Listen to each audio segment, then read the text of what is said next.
Slash. The unmistakable silhouette with that top hat and those curly locks. The iconic Guns N' Roses guitarist who's been shredding solos and rocking our world since the 80s. Whether it's his signature Les Paul, his mysterious persona, or his, let's say, unique life choices, Slash has been a fixture in rock for decades. Let's dive into the wild ride that is Slash, an endless tour of riffs, rumors, and a whole lot of hair. Sorry to interrupt, but subscribing is like getting backstage passes to a Slash concert, minus the actual concert. But hey, it's free! Joining Guns N' Roses. Let's kick things off with how Slash joined Guns N' Roses back in 1985. Los Angeles, burgeoning rock scene, and a band in need of some serious guitar heroics. Slash, with his flaming Les Paul and that effortlessly cool vibe, stepped into the picture and quickly became the lead guitarist. His aggressive riffs and melodic solos didn't just add to the band's sound, they defined it. But let's be real, chemistry can be a double-edged sword. While Slash's partnership with frontman Axl Rose and bassist Duff McKagan fueled their rapid rise, it also set the stage for explosive internal conflicts. The very chemistry that made them a powerhouse also led to fiery disagreements and creative clashes. Joining Guns N' Roses wasn't just about music. It was about navigating the chaotic dynamics of a band on the brink of superstardom. Slash's entrance was pivotal, but it also marked the beginning of a tumultuous journey that would test his patience and passion for rock and roll. Debut album, Appetite for Destruction.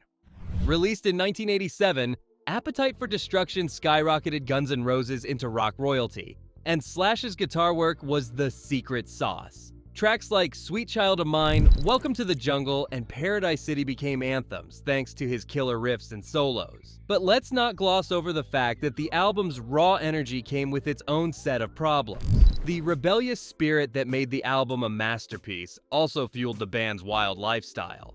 Late nights, crazy antics, and enough drama to fill a soap opera. Slash's commitment to his craft was undeniable, but balancing the demands of fame with personal stability was a constant struggle. Appetite for Destruction wasn't just a musical triumph, it was the catalyst for a decade of excess and internal strife. Slash's guitar prowess was front and center, but so were the cracks in the band's foundation, setting the stage for the rollercoaster ride that was Guns N' Roses. Use Your Illusion 1 and 2 albums.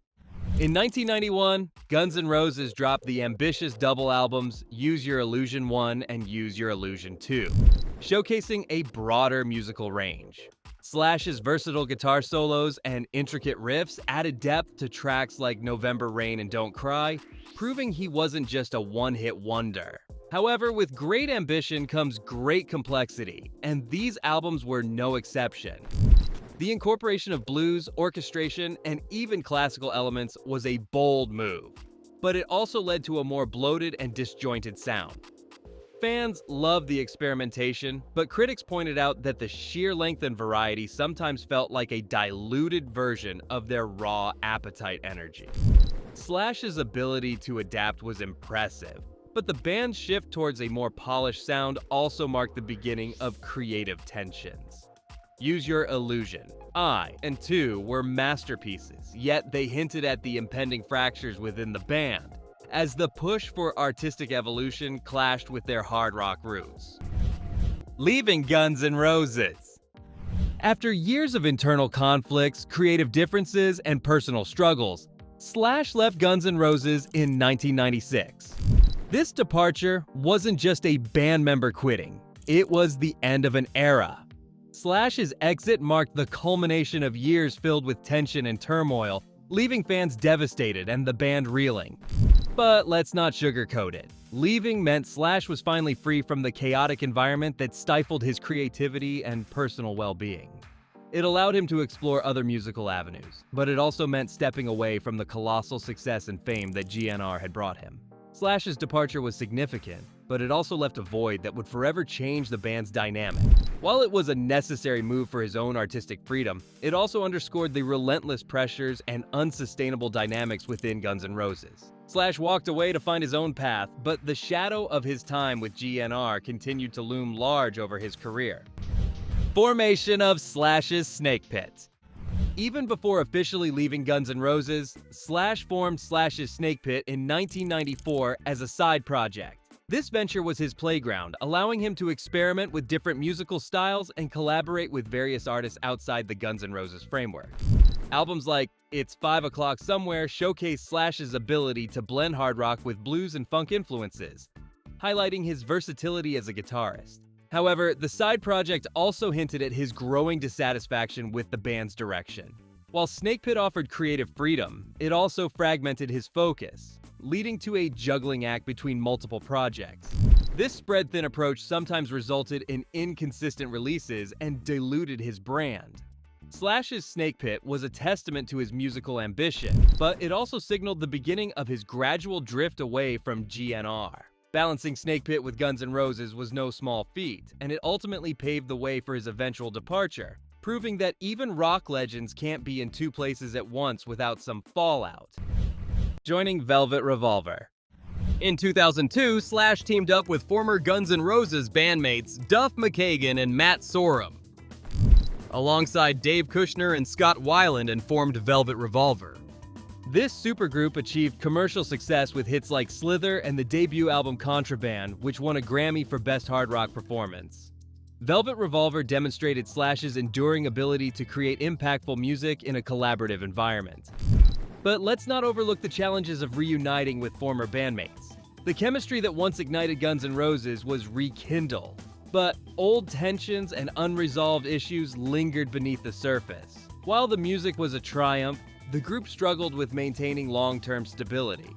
Velvet Revolver was a high point, but it also highlighted the difficulties of merging past relationships with new dynamics. Slash's stint with the supergroup was a success, yet it couldn't fully escape the shadows of his Guns N' Roses legacy, proving that even successful reunions come with their own set of complications. Solo career and Slash album. Slash launched his solo career with the release of the self-titled album Slash in 2010. Featuring collaborations with artists like Miles Kennedy from the band Alter Bridge and Fergie from the Black Eyed Peas, the album showcased his ability to blend rock with modern influences. Tracks like By the Sword and Beautiful Dangerous highlighted Slash's continued prowess as a guitarist and his capacity to evolve musically. However, stepping into a solo career also meant facing the daunting task of establishing an identity separate from Guns N' Roses and Velvet Revolver. While the album was well received, some critics argued that it lacked the raw edge that defined his earlier work. The collaborations were a double-edged sword, bringing fresh sounds but also diluting his signature style. Slash's solo endeavor was a bold move, but it walked a fine line between innovation and staying true to his rock roots. Balancing personal artistic expression with fan expectations proved challenging, leaving some to question whether Slash could truly carve out a distinct solo legacy amidst his storied past. Signature Gibson Les Paul guitar. Slash is renowned for his use of the Gibson Les Paul guitar, particularly his signature model known as the Appetite for Destruction Les Paul. His choice of gear, including Marshall amplifiers and wah-wah pedals, has influenced countless guitarists around the world. Slash's setup not only defines his sound, but also serves as a benchmark for aspiring rock guitarists aiming to emulate his legendary riffs and solos. However, this iconic gear comes with its own set of limitations. The heavy reliance on specific equipment can pigeonhole his sound, making it challenging to innovate beyond the established tone.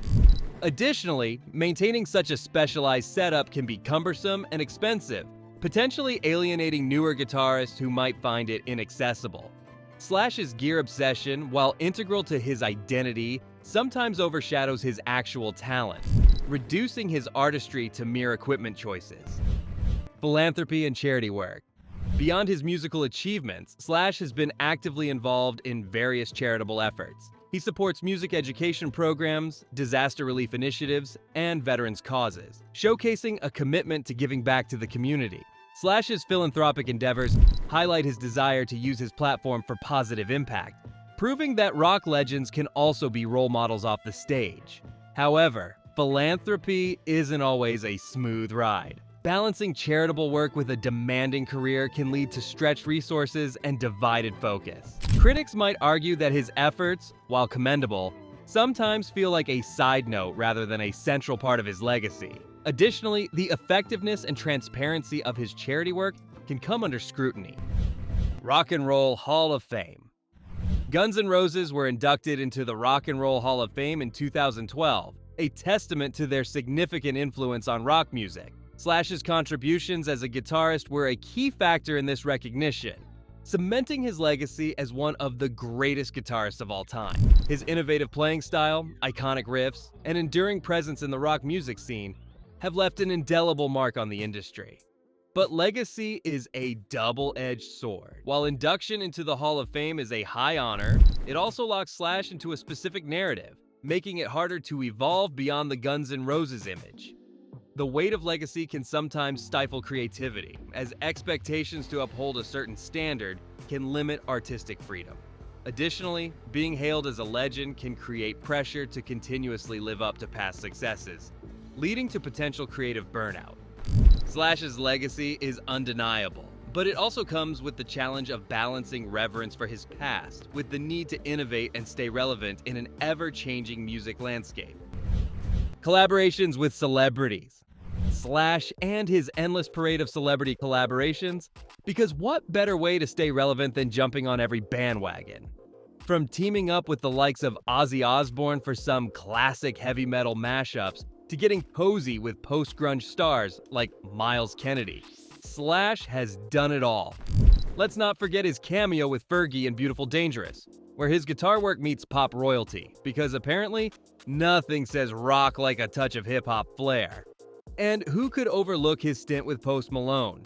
Yes, Slash managed to bridge the gap between old-school rock and modern rap, proving that even legends need to stay trendy. But here's the kicker. With every collaboration, it feels like Slash is desperately trying to cling to his fame by rubbing shoulders with current hits, rather than focusing on his own music. It's like he's the eternal guest star in every musical episode, never quite finding his own solo moment. While it's impressive he can work with such a diverse range of artists, sometimes it just comes off as a glorified name drop rather than genuine artistic synergy. Slash's collaboration game is strong, but let's hope he remembers that sometimes the best show is the one where he's the star, not just a cameo appearance. Slash's brief acting career. Ever the Renaissance rock star, Slash decided to dabble in acting because clearly playing guitar wasn't enough.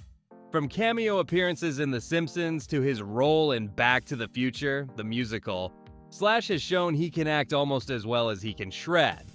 But let's be real. Watching Slash try to be a thespian is like seeing a rock god attempt ballet. Entertaining, but not exactly Oscar material. His performances often feel forced, overshadowed by his larger-than-life persona and those infamous top hats. It's as if he couldn't stay away from the spotlight, even when pretending to be someone else. So, while it's cute to see Slash in a role that's not centered around a guitar, it mostly just adds to the list of things he's tried and failed at. Maybe stick to what you know best, Slash, the guitar, not the acting class you clearly didn't attend. Slash's obsession. When Slash isn't busy being a rock legend, he's indulging his strange hobby of collecting bizarre memorabilia. From ancient guitar picks to what appears to be a life-size statue of himself made out of used amp cables, Slash's collection is as eclectic as his music. But seriously, who needs a display of vintage drumsticks and a signed picture of a cat wearing sunglasses? Slash's penchant for odd collectibles can be seen as a reflection of his quirky personality, but let's not pretend it doesn't look like the aftermath of a garage sale that went terribly wrong. While his collection is a testament to his passion for all things rock, it also raises the question, how much weirdness can one person accumulate before it becomes a cluttered shrine? Slash's oddities may be fascinating to hardcore fans, but for the rest of us, it's just another reason to wonder what's next on his never-ending list of eccentric pursuits. Whether shredding on stage with Guns N' Roses, exploring new horizons with Velvet Revolver, or inspiring the next generation of guitarists through his solo work, Slash remains a pivotal figure in the world of rock. Whether you're a diehard fan or a casual listener, there's no denying that Slash has carved out a place in rock history that's as legendary as his solos. What do you think about Slash? Let me know down below. Thanks for tuning in, folks. Don't forget to hit that subscribe button, and see you in the next video.